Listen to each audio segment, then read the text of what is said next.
Welcome to the History of North America. I'm Mark Vinette. Our narrative takes us to Florida and the French Protestant Huguenot colonists in 1565, when the Spanish decided to enforce their claim to La Florida and establish the settlement of St. Augustine to challenge the French at nearby Fort Caroline.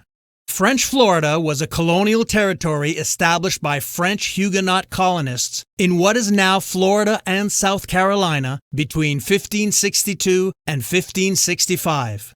The colonial endeavor was started following plans by the French Huguenot leader, Admiral of France, Gaspard de Coligny, to establish New World colonies where his persecuted Protestant co-religionists could safely establish themselves. French Huguenots made two attempts to establish a haven in North America. In 1562, naval officer Jean Ribault led an expedition that explored Florida and the present-day southeastern USA and founded the outpost of Charles Fort on Paris Island, South Carolina. The French Wars of Religion precluded a return voyage, and the outpost was abandoned. In 1564, Ribault's former lieutenant, René Goulin de Laudonnière, launched a second voyage to build a colony. He established Fort Caroline in what is now Jacksonville, Florida, as a safe haven for Huguenots who were being persecuted in France because they were Protestants rather than Catholics. In 1953, the U.S. National Park Service established the Fort Caroline National Memorial along the southern bank of the St. Johns River near the point that commemorates Laudonnière's first landing. The exact site of the former Fort Caroline is unknown. However, the memorial is generally accepted as being in the vicinity of the original fort. The Satyriwa were a Timucua chiefdom centered on the mouth of the St. Johns River in what is now Jacksonville, Florida. They were the largest and best attested chiefdom of the Timucua subgroup known as the Mocama, who spoke the Mocama dialect of Timucuan and lived in the coastal areas of present-day northern Florida and southeastern Georgia. One of the 500 indigenous nations and cultures that blanketed North America, they were a prominent political force in the early days of European settlement in Florida, forging friendly relations and alliances with the French Huguenot settlers at Fort Caroline in Satyriwa territory. The Satyriwa are so called after their chief at the time of contact with the Europeans, Satyriwa. At that time, the chief's main village was located on the south bank of the St. Johns River, and he was sovereign over 30 other chiefs and their villages. The Satyriwa Conservation Area on the St. Johns River is crawling with wildlife, including many rare and protected species, rich in ecological diversity and artifacts illustrating northeastern Florida's dramatic history. The St. Johns River is the longest river in Florida, flowing 310 miles north from its headwaters at Blue Cypress Lake in Indian River County to its mouth where it empties into the Atlantic Ocean east of Jacksonville, near where French Huguenot Fort Caroline stood. Eric Yanis of the Other States of America podcast concludes his compelling version of this incredible story. Welcome back to our thrilling saga of French Florida. Upon hearing from Menéndez that he had taken Fort Caroline and slaughtered everybody there, Ribault surrenders. Ribault's group, like every French group found from the shipwrecks, were rounded up and separated into two groups, those who were Catholic and those who were Huguenot. Those who were Huguenot were led one by one behind a sandy bank. And here again, let's turn to the conflicting accounts about Ribault's fate. In one account, Ribault was informed by a soldier who had him alone behind the bank with his arms tied that he had orders to kill him. Ribault was given time to recite Psalm 132, replacing all the Davids with himself, and then his head was cut off, split into 4 pieces, and put on the 4 corners of St. Augustine, christening the city. The account says Ribault was run through with a pike, sword, and dagger. In another report, having learned about his impending doom, Ribault replied, "We are of the earth, and to the earth we must return. 20 years sooner or later will matter little." However, another report says the exact opposite. Ribault, upon learning of his demise, begged Menéndez to reconsider and to think about all the promises he just made. And in yet another report, we hear that Captain San Vicente stabs Ribault in the stomach. Gonzalo de Salas put a pike through Ribault's heart. No matter how you look at it, the end result was the same. Menéndez, in his own account, described what he did to the Huguenots among the shipwrecked sailors. He said, I had their hands tied behind them and had them stabbed to death. The number of Frenchmen Menéndez killed in this fashion, one by one with their arms tied behind their back, stabbed nonetheless, is about 350 men. Many were turned into galley slaves, and any musicians, again spared to entertain the murderers.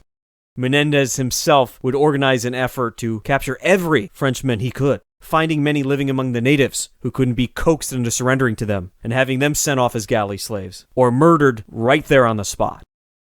Back to the outskirts of Fort Caroline. These scattered peoples in the woods would move towards the coast, far away from Fort Caroline before they'd ever poke their head out of the tree line again.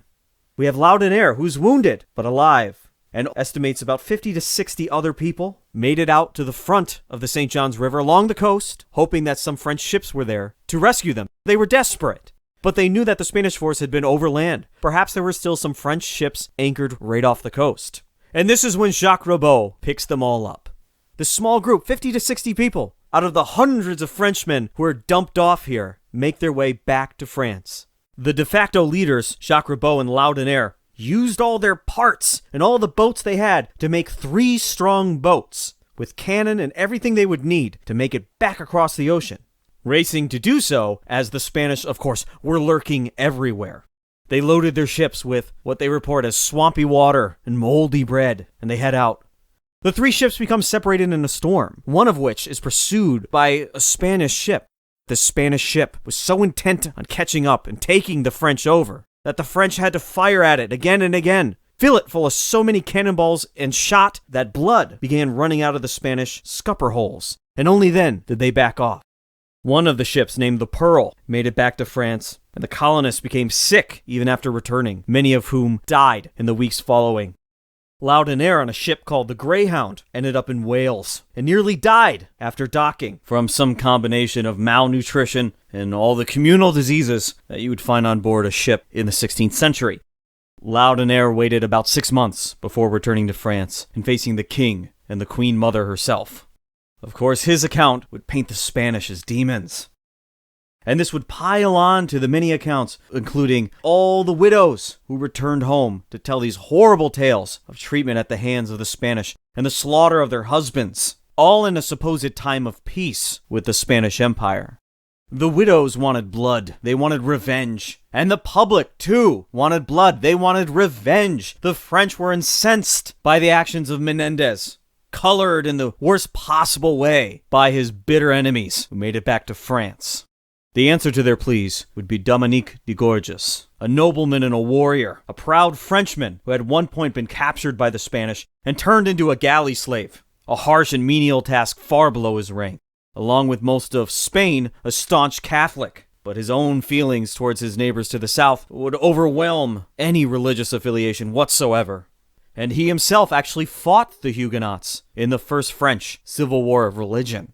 But for de Gourgues, this was not a religious matter. This was a national matter. This was a blood feud between people. And it was his turn, as the right arm of the French, to strike back at those Spanish who had slaughtered his people without mercy, without regard, without humanity. Privately, Dominique de Gourgues spent his own funds to raise a force, about 230 men and a couple ships. Having no official orders from the crown, the purpose of this fleet and this armed force was supposedly to capture slaves along the coast of Africa. But those close to him knew exactly what he intended to do. He set sail for Florida and found his way to the St. Johns. And that's where he ran to along the shores, the great leader, Satira or Satiriba, different pronunciations of the same name. The great leader of a faction of the Timucua Native Americans. And when Satira asked him, "Sir, Frenchman, why are you here? What are your intentions?" Dominique de Gourgues said something to the effect of, "I have come here to kill the Spanish and to leave." Satira pleased to see somebody land who would take out the Spanish and then themselves go back to where they came from and leave him alone, said, "I will pledge my force to aid you." And so now, a combined French and native force are closing in on the former Fort Caroline, which Menéndez renamed San Mateo. Menéndez kept a number of soldiers at the fort, his main force being at St. Augustine. But these men in San Mateo, they had been ravaging the countryside, destroying the native villages surrounding them, raping women and murdering children. And when de Gourgues and the natives reached San Mateo, they killed everyone. And the Spanish soldiers who managed to surrender, they were hung from the very same trees that the Spanish themselves hung all of the French colonists. And as if to reply to Menéndez, de Gourgues wrote above the hung Spanish soldiers, "This is done not as unto Spaniards, but as unto liars, thieves, and murderers." Not long after this point, French officials would admit to Spanish officials in their official correspondence that Florida was in fact part of New Spain and not New France. And this, my dear friends, is the end of the saga of French Florida. After centuries, most Huguenots have assimilated into the various societies and cultures where they settled, including Catholic Quebec in Canada. Today, there are some Reformed communities around the world, including the United States, that continue to retain their Huguenot identity. Calvinists in the United Protestant Church of France still retain their beliefs and Huguenot designation. In the United States, there are several Huguenot worship groups and societies. The Huguenot Society of America has headquarters in New York City and has a broad national membership. One of the most active Huguenot groups is in Charleston, South Carolina.